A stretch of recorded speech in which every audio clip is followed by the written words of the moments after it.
Not often do you see Rebecca Sugar credited for storyboards. Even as the creator of the show, she didn't usually have a lot to do with each individual episode. In fact, she wasn't credited as a writer since Cat Fingers. That's not to say she doesn't do boards for episodes she didn't write, and that's not even mentioning that she wrote every song in the show. This donut character might be based on Cinnamon Bun from Adventure Time. Have I made that point before? I know it's shown up in a bunch of previous episodes, but I can't remember if I've pointed it out. Oh, the dog nut is real, it's canon. I thought it was just a gag from the pilot. Not only that, but its counterpart, the nut dog, is real as well.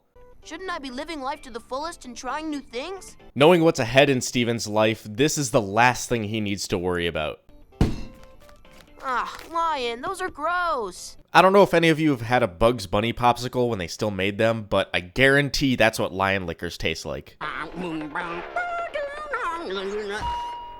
I'm closing up for the day. I don't like Sadie, partly for the warp pad incident, but in general she's one of my least favorite townies. But I can't help but feel sympathetic when she deals with Lars at the Big Donut. I think these are energy drinks called Beast, which must be a parody of Monster. Actually, Monster has an alcoholic drink called Beast now. That didn't exist when this episode came out. Can I try one?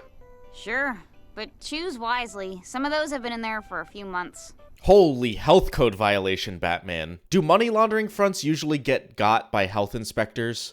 Also, my new headcanon is that the Big Donut is a money laundering front. That's how it stays open with no manager and only one functional employee. Looks like a classic PBJ sandwich cut into triangles. Very nice. This is the only shape a sandwich should be. While I'd like to agree with this, I can't, on the basis of burgers, subs, and hot dogs being classified as sandwiches. We can argue about whether or not hot dogs meet the classifications of a sandwich in the comments, but I will present the fact that a Philly cheesesteak has a near identical form factor. I wonder what kind of lunch my mom would have made me. Maybe actual space cookies! At what point did Steven learn that his mom is from space? I guess he could have picked it up when Pearl mentioned it at the Galaxy Warp, but the narrative Rose Quartz presented was that she was made on Earth and fought to protect it. I guess he didn't learn that part of the lore yet. I just wish I knew a little more about her. I've mentioned it in a previous episode, but Lion exists specifically as a plot device. That comes with the power of suddenly understanding Steven when he starts talking about Rose. Really think about it though, Lion isn't really a character. He only shows up in an episode when the story needs to use his abilities. The pocket dimension, the teleporting ability, access to Lars in later episodes. There actually aren't many episodes where Lion is just there. I can think of like 2 or 3 just off the top of my head. He's a MacGuffin mostly. Blink if this means you love me. He loves me! Yeah, I do this with my cat, and yeah, he hates it. Hey, get out of there! Lion, this is the Steven bed, not the lion bed. Maybe it's just me, but I think I'd enjoy sleeping with a lion in my bed. The mane seems soft, but if it's not, I can see how it wouldn't be comfortable. Maybe he sheds. If that's the case, I retract my statement. This mug has the logo for Cartoon Network Studios on it. This is the first shot inside Lion's mane. The pink grass is obviously the long fur, and these plants look like lion tails. What's the sun, though, and how can there be a gentle breeze if there's no air inside this pocket dimension? Let him go! I swear this impact is an Ed, Edd and Eddy sound effect, but I have no way of verifying that without watching every episode of Ed, Edd and Eddy and analyzing the audio. I can only analyze one show at a time here. I like to watch you sleep sometimes. And by sometimes, I mean often. I am defeated. I cannot say anything about this joke that hasn't already been said. It's perfect in so many ways. And the follow-up to the joke, Pearl's creepy grin when Steven chases her away. It's so weird. I mean, what's your secret? How'd you get so talented? Don't focus so much on talent, Steven. Making art is all about communication. I like the dream sequences they do in this show, but I think they're just a little bit too cohesive. The king of accurately portrayed dreams is Adventure Time. The dreams in that show are borderline YouTube poop.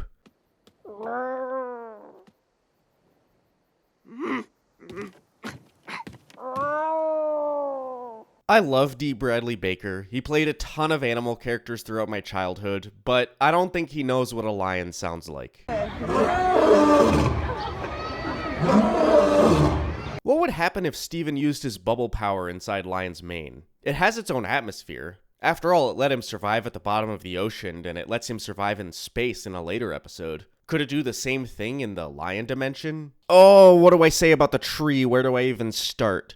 This is Rose Quartz's secret stash. Nobody was ever allowed to know about it. Not the crystal gems, not Greg, not even Pearl. Everything in here has some kind of secret or lore significance behind it. Except this motherfucking chest. This chest is bullshit. It's a giant throbbing middle finger to every single person who tried to make predictions about this show. It'll be a long time before I get to talk about why, but if you know already, I feel you. The other thing I want to mention is bismuth. Bismuth is the only material that forms into a crystal that looks like this. So when this episode came out, everyone knew this gem was named bismuth, but there was absolutely no way to know what the significance of it was. It's evidence of how some things were planned really early on for this show. She didn't appear until season 3. This is a perfect example of Chekhov's gun, an actual foreshadowing technique.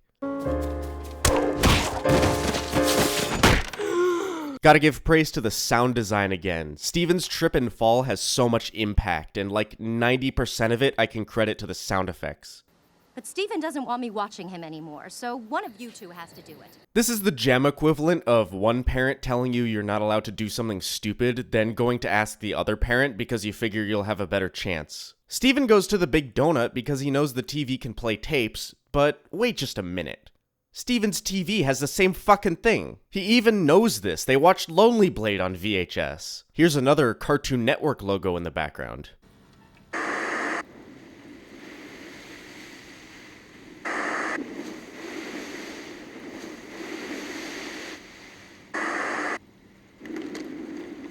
This episode does a really good job of capturing the randomness of old home videos recorded on tapes. Half of the shots are just arbitrary 1-second recordings of things in the environment. On tapes, you would have a bunch of little clips stitched together just because that's how the technology worked. You don't get that same effect with digital cameras and phones because each video gets saved to an individual file. This is the first look at how the temple used to look before the house was built, and shows how new the house really is.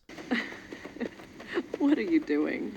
Steven, that voice. That voice is Rose Quartz, obviously, but in reality, it's Susan Egan. If you don't know her from Steven Universe, you've probably heard her as the voice of Lynn in Spirited Away, and more famously, Meg in Disney's Hercules. My name is Greg. No, this is all wrong. Okay, go!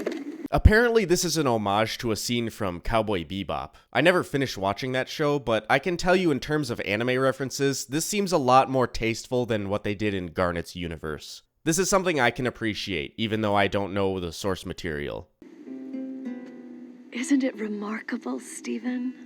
This world is full of so many possibilities. If I wasn't worried about copyright infringement, I would let the rest of the scene play out in its entirety. I've said it in the past that there are parts of the show that make me tear up, and this scene is the one that manages to do that to me the most consistently. If you have the time, go find this clip and watch it in its entirety before you finish this video. I'll be honest though, the first time I watched this episode, I got kinda jump scared. I did not expect Rose to show up so suddenly.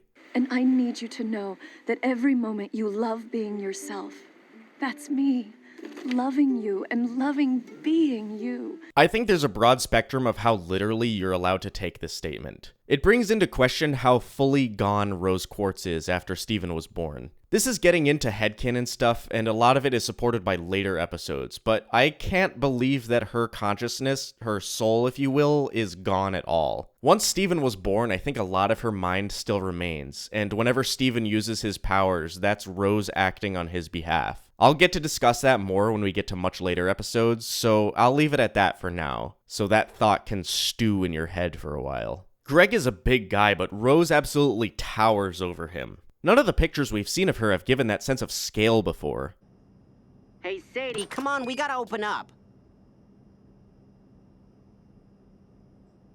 What made the end of the episode so good is that everything is taken completely seriously by the characters. When Lars comes into the scene, he has every opportunity to make some kind of wisecrack, but the writers resist the urge. Also, the callback to the chest pat is cute.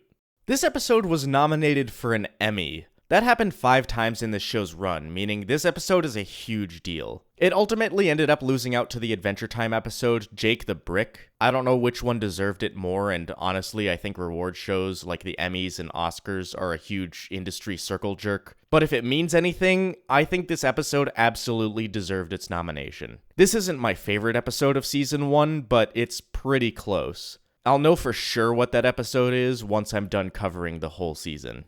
This episode was absolutely made to be analyzed, and I don't think I can do this one justice with one video. That's not to say I'll be making another video on it, because there's still a lot of episodes to cover. But this one has so much to talk about. Lion's Mane is such a small part after Rose Quartz comes in like a bombshell. Chronologically, that's also Rose's last appearance. Each time we see her again, it's going to be farther and farther into the past. And as satisfying as this episode is, it's probably created the most new threads to follow for the rest of the show. Like, what is Lion? What are all the things in his mane? What was Rose really like? Who is Bismuth? If I were to pick one episode to explain what Steven Universe is about, it would be this one. And if you want to see new episodes a week before they premiere on YouTube, you can subscribe to my Patreon for just a couple bucks. The link is in the description, as always.